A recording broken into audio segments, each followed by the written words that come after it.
having great songs and a great band is like step one. This is Steve Menoian, guitar player, co-manager, and co-songwriter for the band I Prevail. Steve has collected over 4.2 billion streams on his music.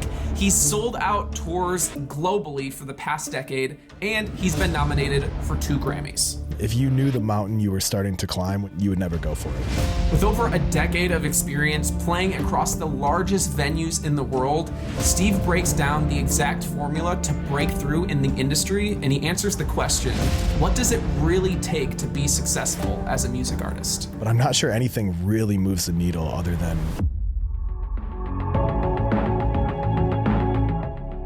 I don't know how long ago, 12 years ago, a dude in his bedroom playing guitar. And now here you are, all of this time later, where all of your hours every single day are dedicated towards growing a band and all of the work that goes with that, all of the stress. Do you feel like you ever would have actually started if you knew that? Oh no. Yeah. Like you have, there's a useful ignorance to the whole process that if you knew the mountain you were starting to climb when you were at the the base, you would never go for it. So yeah, I think that, and kind of our story, just having, how everything happened for us and how quickly it happened. Like, I think our ignorance, for lack of a better word, was almost an asset early on, like we didn't come in with any preconceived notions or try to fit into a way of doing things that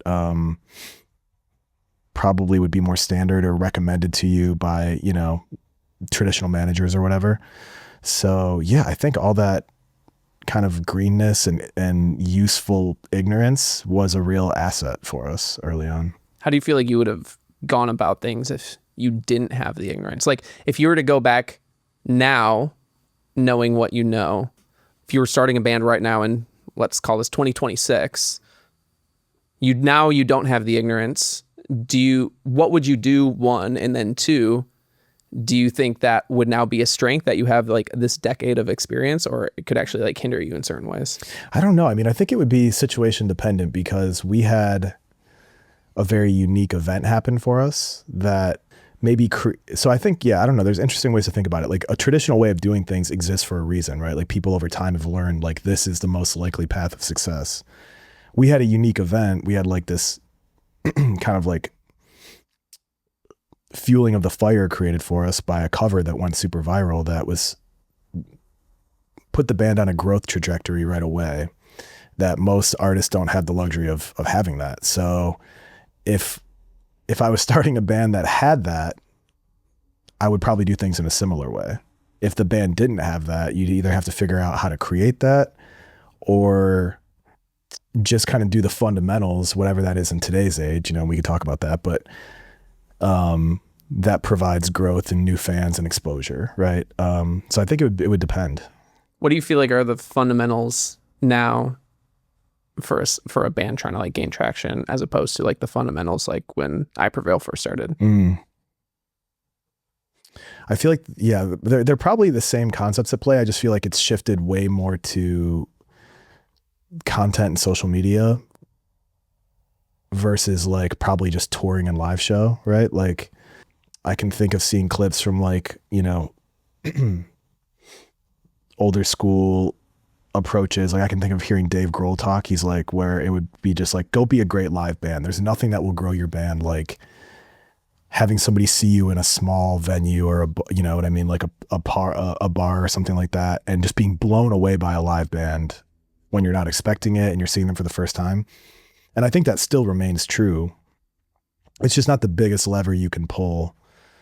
So I think it's got to be, the fundamentals would be like, number one, it's always write songs and produce your music to the point where it's of a very high level of quality and expresses whatever it is about you as an artist that's great and puts that on display. That's always going to be the top fundamental to me that I can see right now. But then I think the next one would probably be a way to make content that's really engaging and affordable and make a lot of it. Those feel like where the fundamentals are shifting now.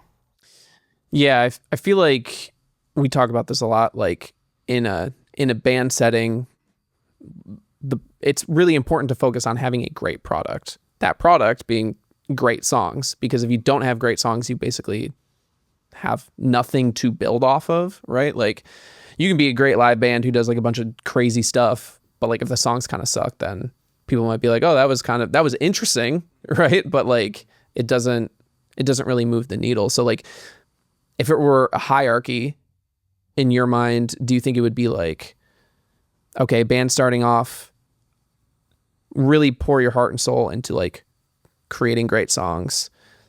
Second, creating content promoting those great songs, and a lot of volume, a lot of repetition. And as a result of the content, that actually is what drives demand for people to come to shows. And that's when you maybe more focus in on like, okay, yeah, like how do we pull these songs off, create a cool live show? Yeah. I think that would almost, that would be my foundational way of thinking, but I can think of artists that to me appear that their first level of creativity was visual, or image based. Is there someone that comes to mind? Like Poppy comes to mind. Okay. Like her, and I don't want to overgeneralize anything. This is just I'm not like I don't know her history super well, but from what I can see now, and she's obviously like growing and doing amazing, is I see such a strong vision for like her image and the fashion and the entire visual side of it. So like if I look at an artist like that, I could be like, that could be maybe the first, if that's where your like creative inclinations are, I could see that being the first thing that you actually form, and then the songs form around that. But I'd say like in most cases, if you're like a rock or metal band or something, it's going to be songs first, unless you have some really unique vision for what the aesthetic and visual side of your band is going to be. I would say it's almost always going to be songs. And then, then forming content around that. Yeah. Well, and what's interesting, I do think you bring up an important layer of it, which is kind of like, the visual aesthetic, or like the lore of a band, or like the vibe, I guess, which in some cases is actually like content is almost like the antithesis to creating that. Not always, like sometimes it can support it. Like I do think Poppy is a good example of like someone on YouTube who just like put out videos that were like just a vibe, and it's like I don't actually know what's going on, but it's interesting. And then there's like the other side of it where it's more like Sleep Token, probably Bad Omens too, but let's say Sleep Token more so, where it's just like it's all vibes. It's not like they're out there like putting out like, I mean, they are putting out content, but the vibe is what is the pathway for the content, right? Like they're not going to be doing like lip sync videos or anything like that. It's more like their vibe is very mysterious. So all the content is going to be very mysterious, probably not as much of it as you normally would, but also I don't know that you can really start that way. Yeah. Some people can. Yeah, exactly. President can.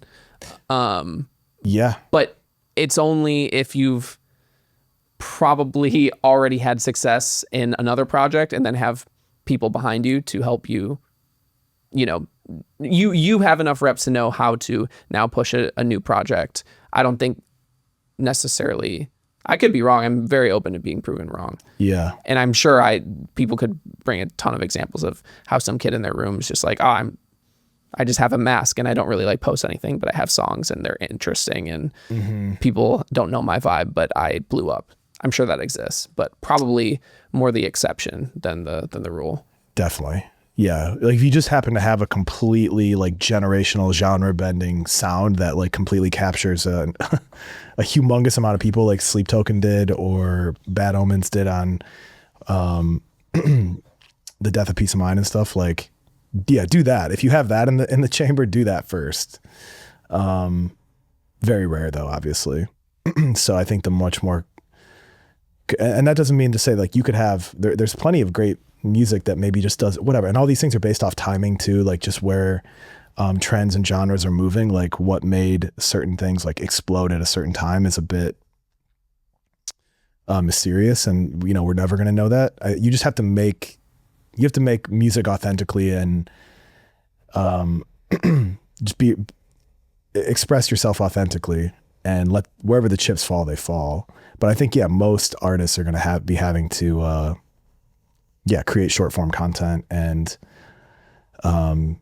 do all those things we're talking about, or else no one's going to know who you are. You could transcend that at a certain point, like once, and we even had this conversation with I Prevail now, like what's the right amount of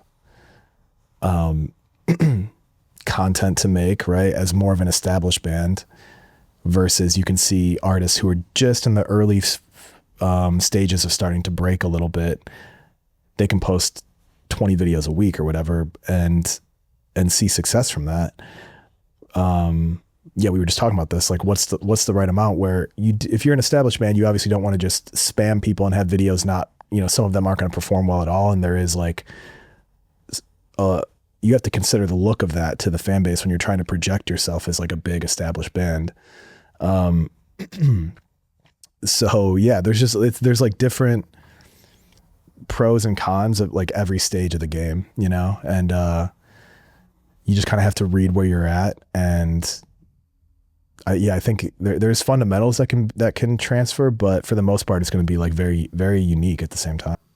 Yeah. And I do think like authenticity is a pretty important part of the conversation also, because you can see what's working for some bands doesn't necessarily mean that is going to work for you, because now all that you are like, you're going to be a watered down version of who that person authentically is, right? Like we played when we were young, watching Blink-182, dudes who late 40s, maybe early 50s are still basically comedians on stage.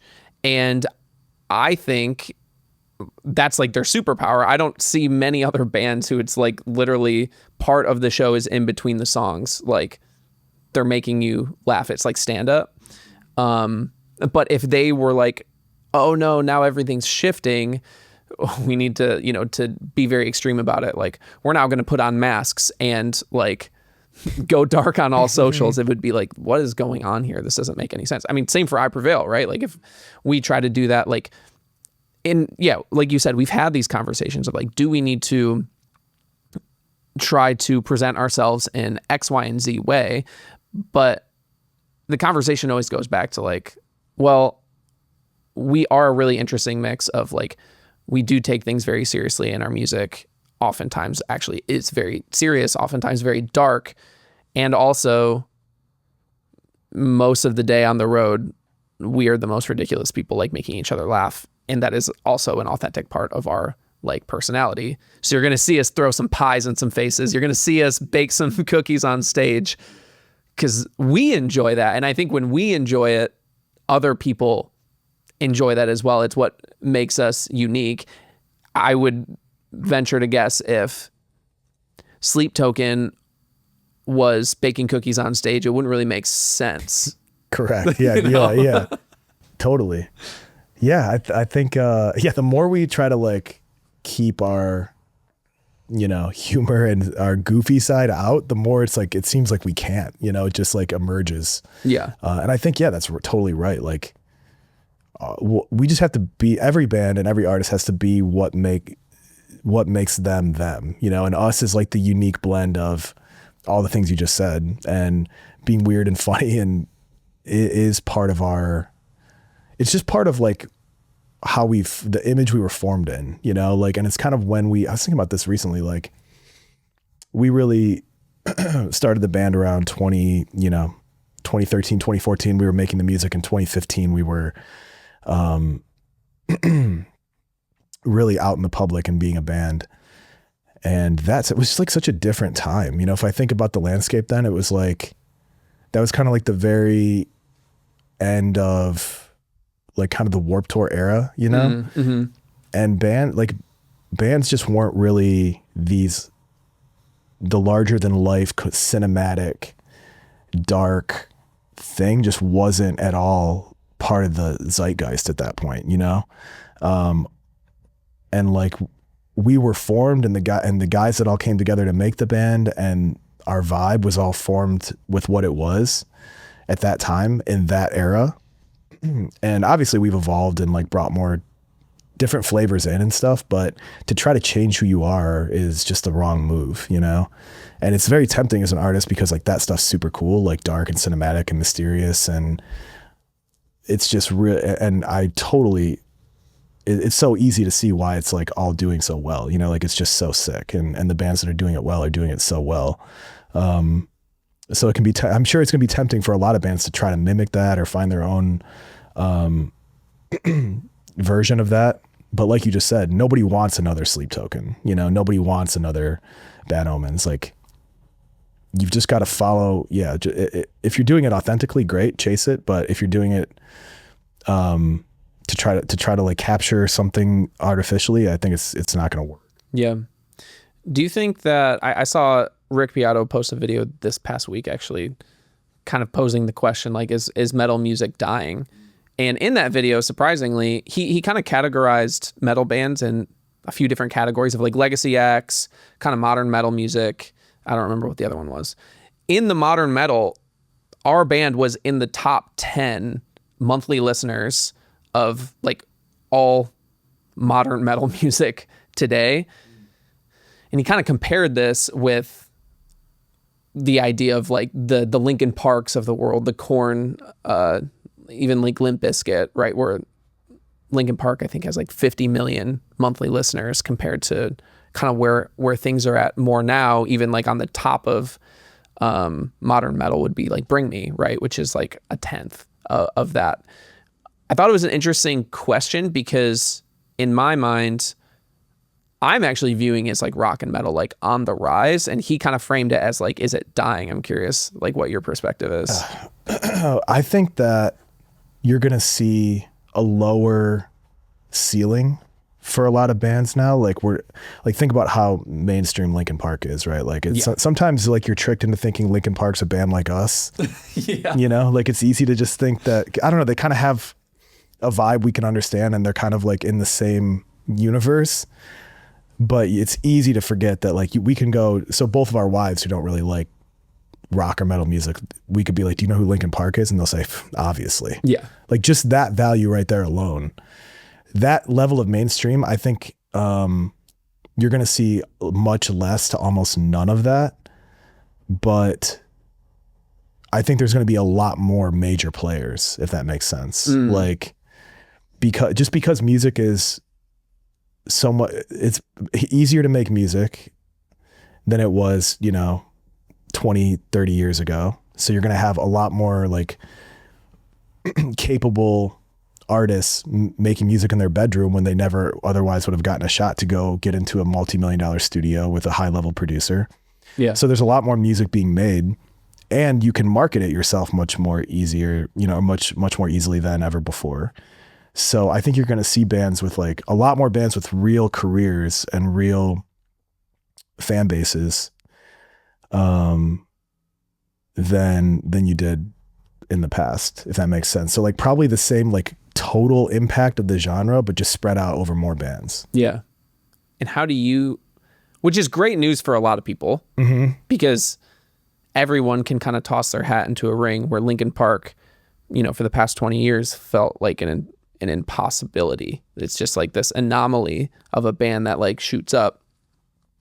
But now it seemingly everyone has a shot to make some sort of career off of music, whether that's through streaming, blah, blah, blah, blah, blah.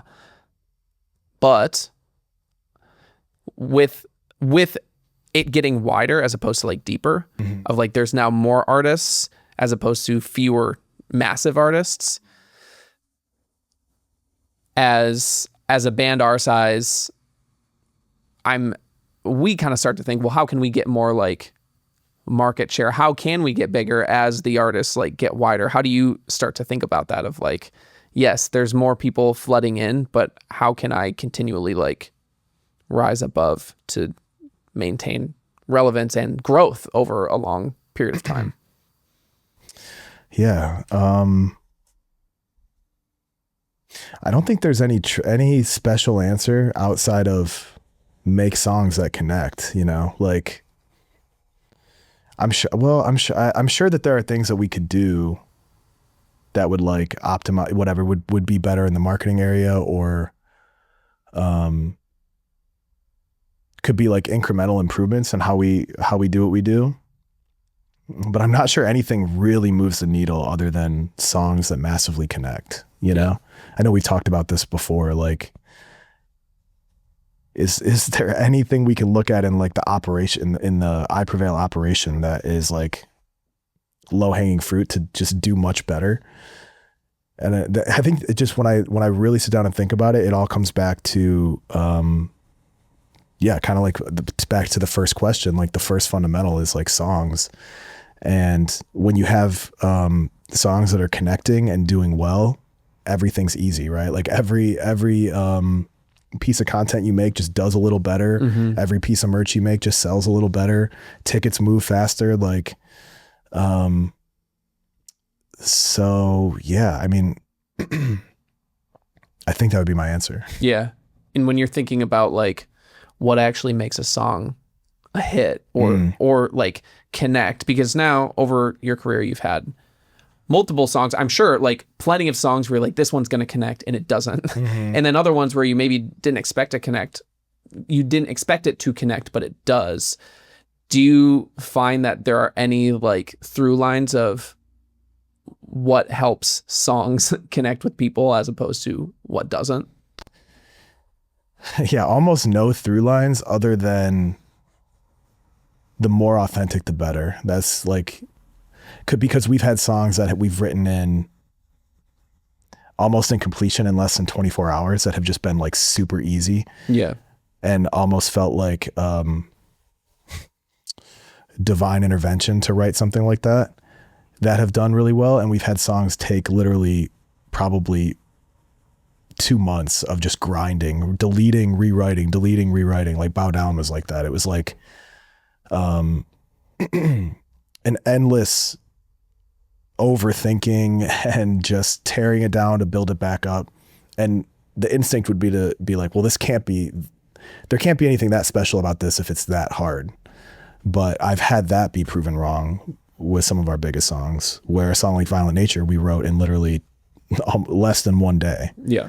And was like the most recent thing we've had that's connected the biggest, you know? So like, I think that it can be, but as long as you're in in an honest search of authenticity and true expression of whatever it is that you're trying to do, like I think that would be the through line of like the same of the compass that I can see that you should be following.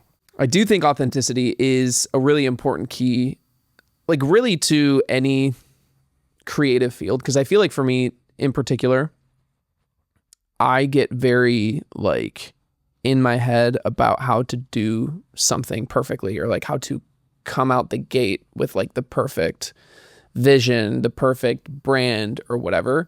And I think, I'm sure a lot of creative people, musicians, YouTuber, you know, what else is creative? People who paint, take photos, videos, you know, all that type of stuff. Yeah. I clearly haven't been thinking about other creative fields in a while. Yeah, it's like we just live in one lane, like that's all that exists. But like, I think it's very easy to get very overwhelmed by these people are doing it at such a high level. Mm-hmm. How can I come out the gate doing everything perfectly?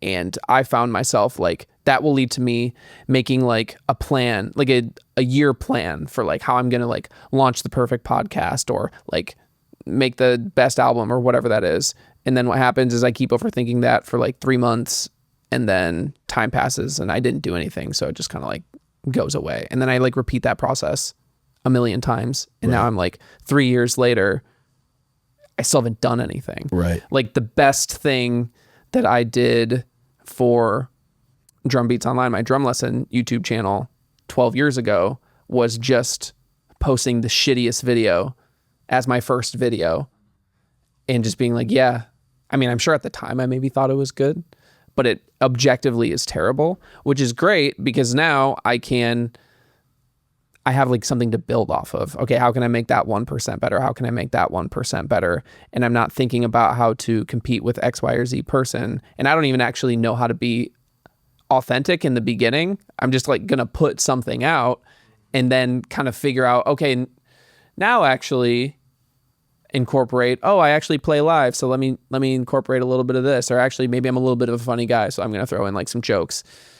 And then eventually it becomes like an authentic expression. But I think that only happens if you're not afraid to like just put something out. Like, for example, if we go into the writing room, if we tried to map everything out perfectly, we probably would never just have any finished song.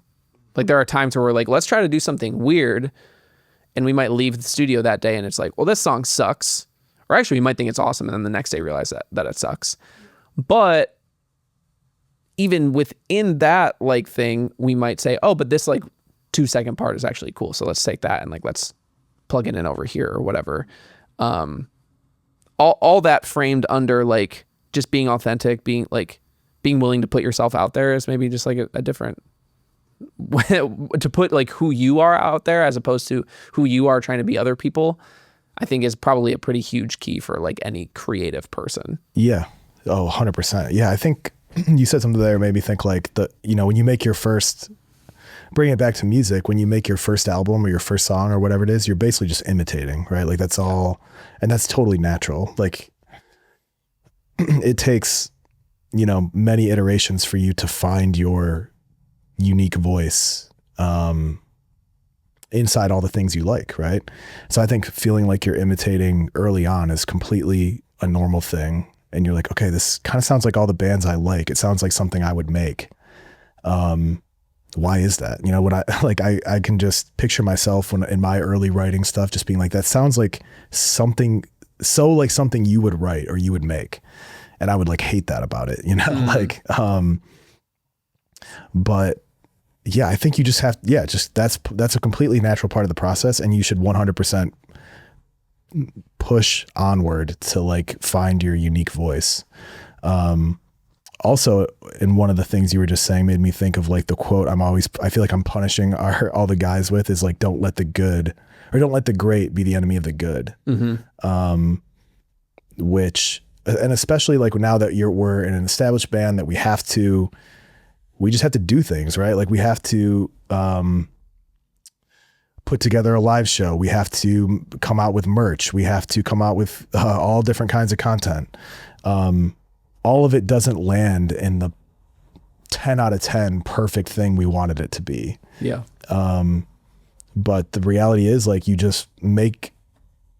set a direction and you make it the best you can. And plenty of it will land in a spot that's, I don't want to say good enough, but like good, Yeah. And I wouldn't let perfectionism be a deterrent from doing things as an artist, as tempting as it is and daunting as it is. Cause like you said, every time we sit down to make an album, we just put out our 4th full length.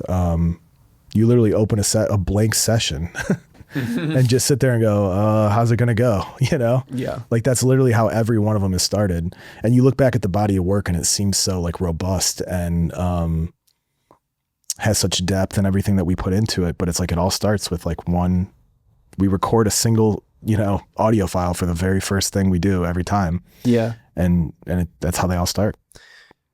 Yeah. There's something kind of beautiful in that from the standpoint of like, music is very interesting from the standpoint of you can start from zero every day.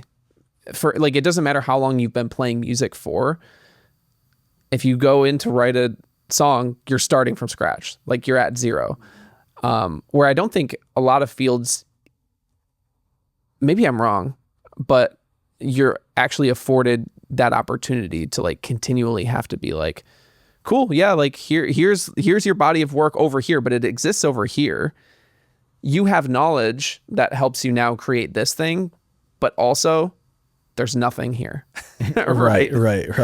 You have to now assemble things together in hopefully the right order to make it connect in an authentic way. Totally.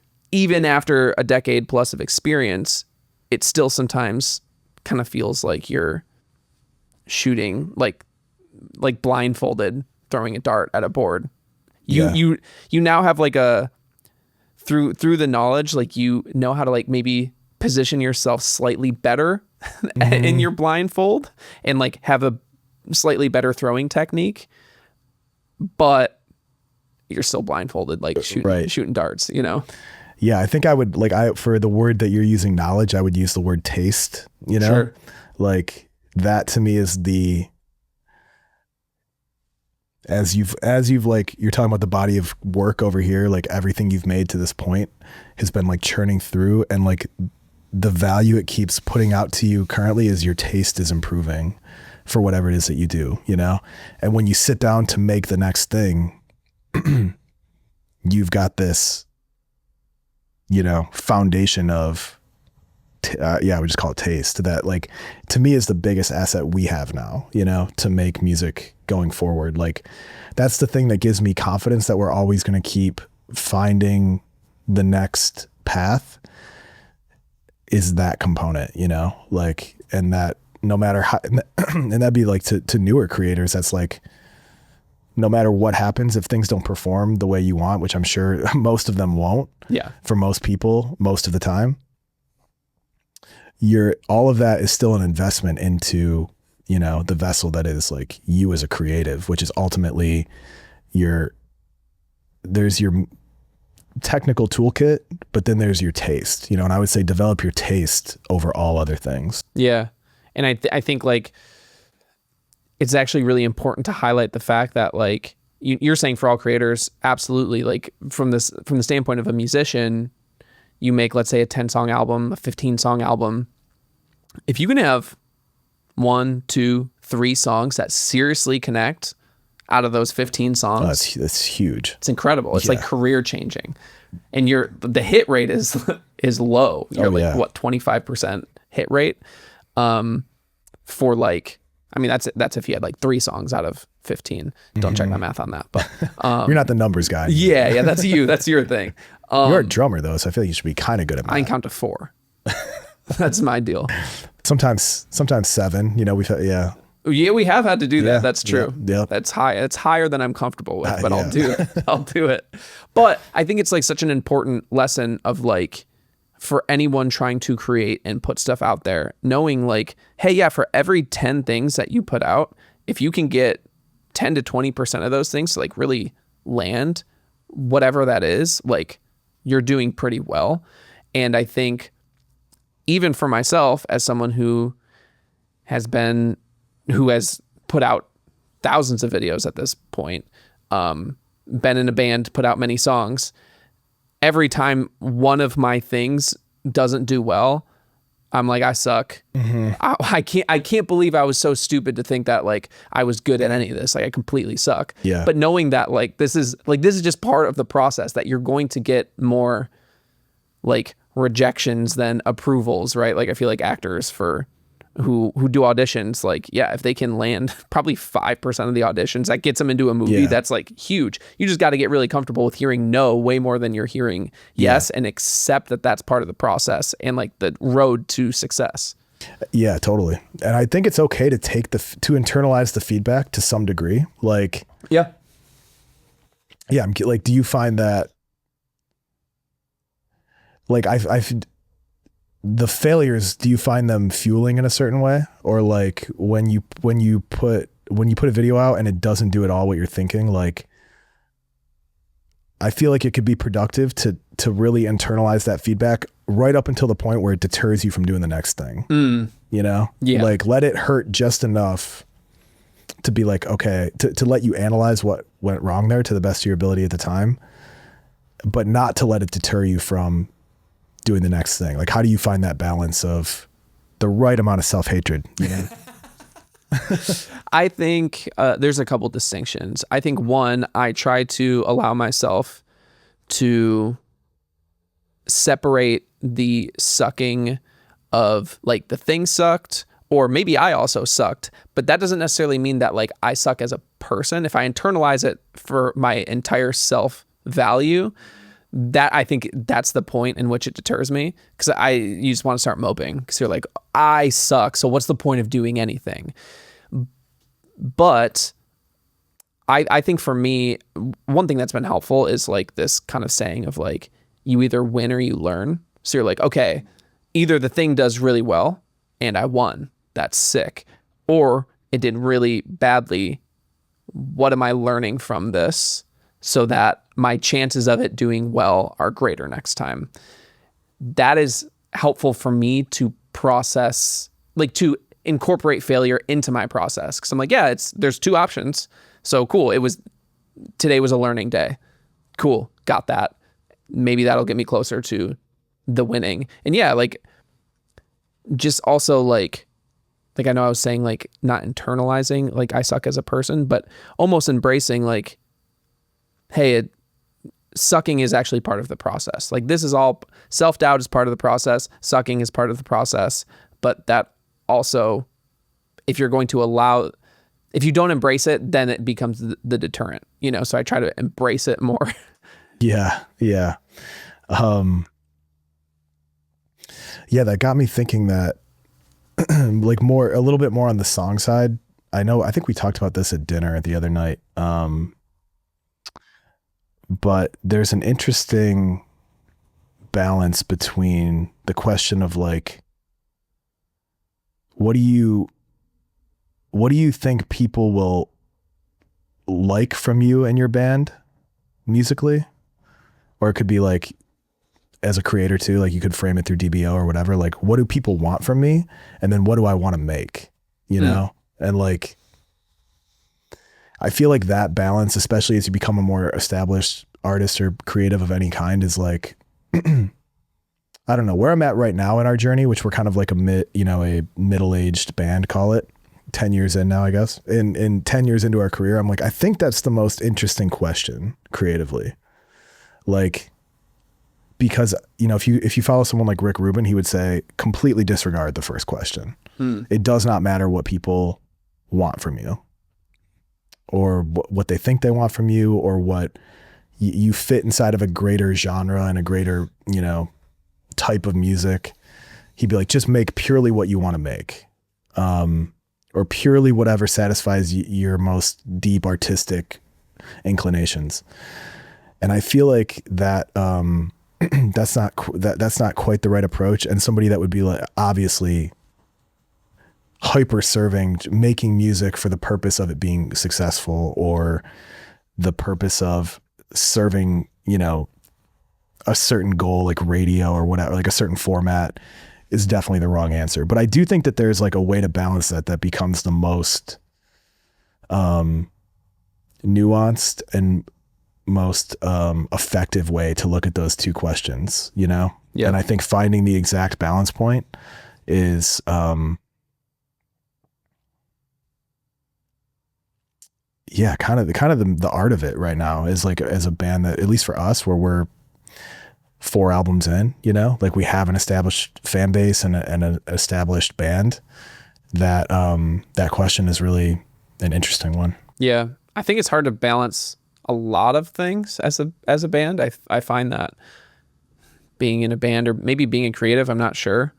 And maybe this is just like a today issue, but there's a lot of balancing that has to happen. And like, you know, in your case, in our case, like we've talked a lot about like the artist side of being in a band. You are also the co-manager of the band with me.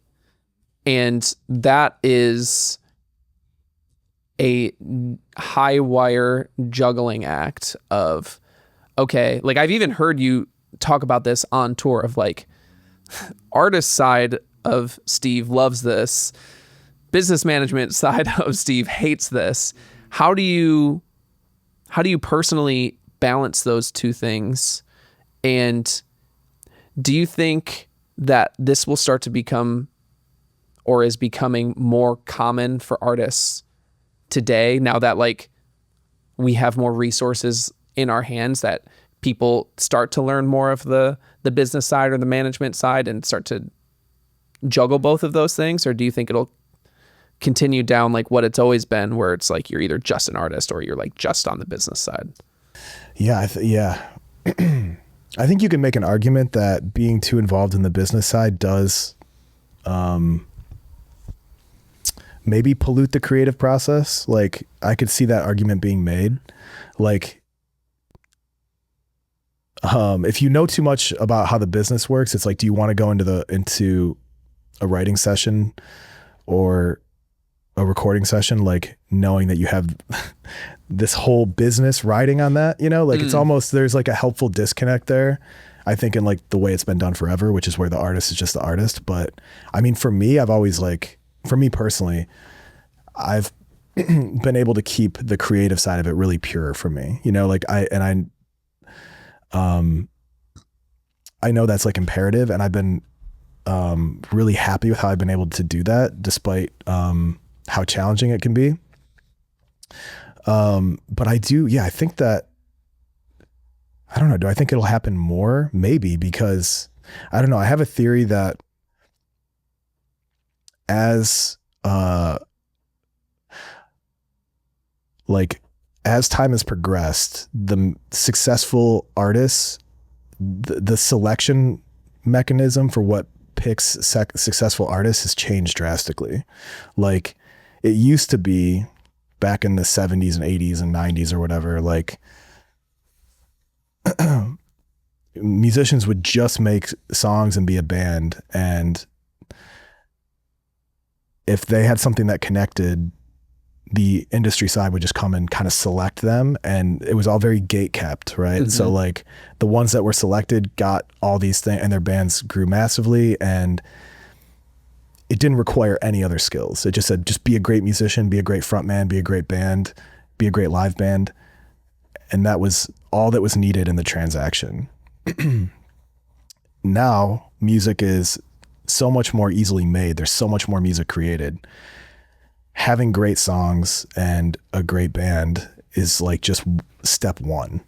Now you have to know how to do your own marketing. You have to know how to do your own social media. You have to know how to do your own business to a certain degree. Like, and the art, you have to do all those things just to get it to a point where you could start to get support from the industry. So think about all the skills that somebody who gets to that point has to have, you know? So I think it's a totally different personality type, totally different set of skills. So I do think that you'll probably start to see it a lot more. Like, we've run into bands that are self-managed. It's few and far between, but like I can think of a few.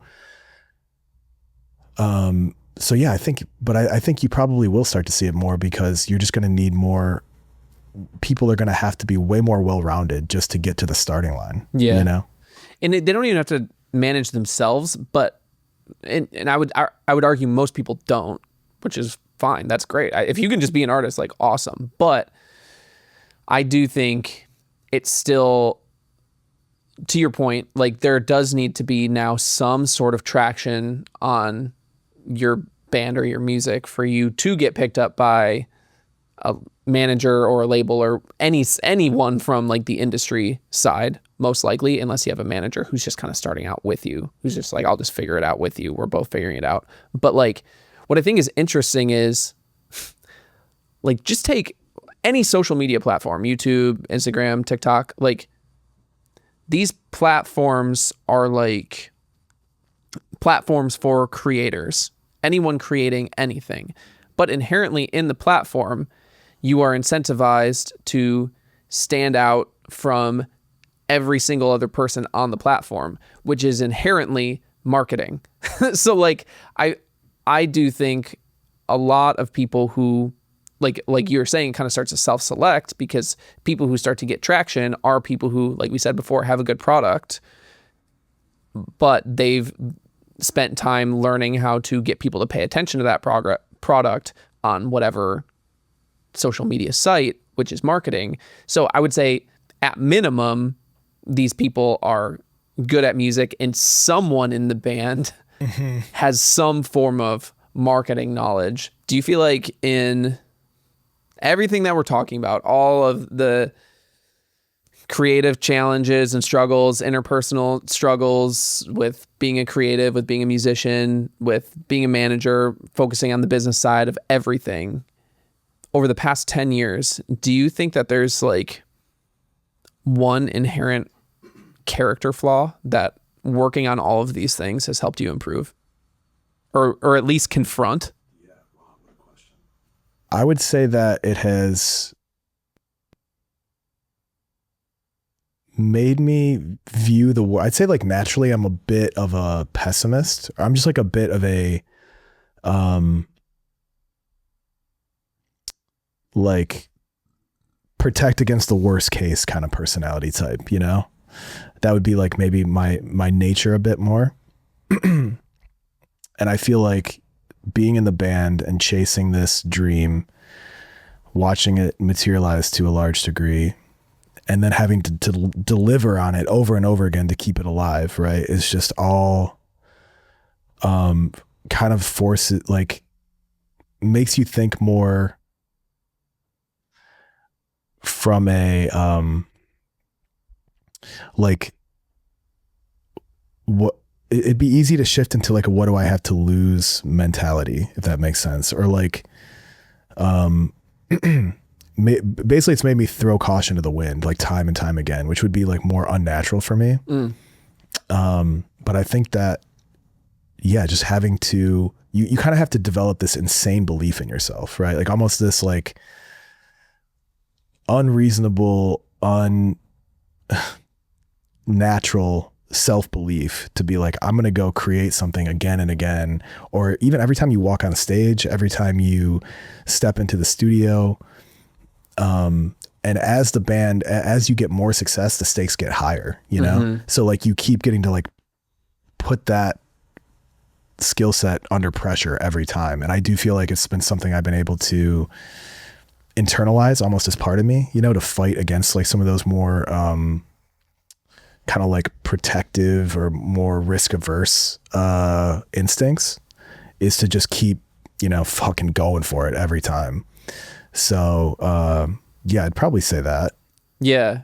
You're almost like forced to, or at least this is how I'm internalizing what you're saying, maybe through my own filter, is like you are forced to confront fear on a regular basis, and you can try to protect yourself from the fear all that you want, but sometimes protecting yourself from the fear is actually what hinders you to go to the next level. For example, like if you're afraid that people will judge you for sucking, right? Then you won't put stuff out. So you have to confront that fear of like, people might. And actually, the way that we look at it is, if we are getting people saying that we suck, that's actually a sign, as long as it's not everyone, it's actually a sign that we're reaching more people. We're reaching people beyond our internal fan base, right? So like if you're a kid in your bedroom playing, you like post a video of you playing guitar on TikTok, and your followers are just like your mom and your best friend, they're not going to be the ones in the comment sections being like, you fucking sucked, dude. You know what I mean? Like that would be crazy. But if it reaches, cool, you get your mom and your friend who are like, hey, you're really good. You're like, okay, cool. Yeah, well, those are the people that I know. But then it reaches this other person who you don't know, and they might say that you suck. But what that's doing is it's reaching beyond. And I think about like, okay, fear in the writing room. I mean, dude, I'd be lying if I said like playing shows for 10 years in front of tens of thousands of people. Not every show, but there are still plenty. I mean, we just played Warped Tour a couple weeks back, and like right before the set, I was like, oh, I'm actually pretty nervous.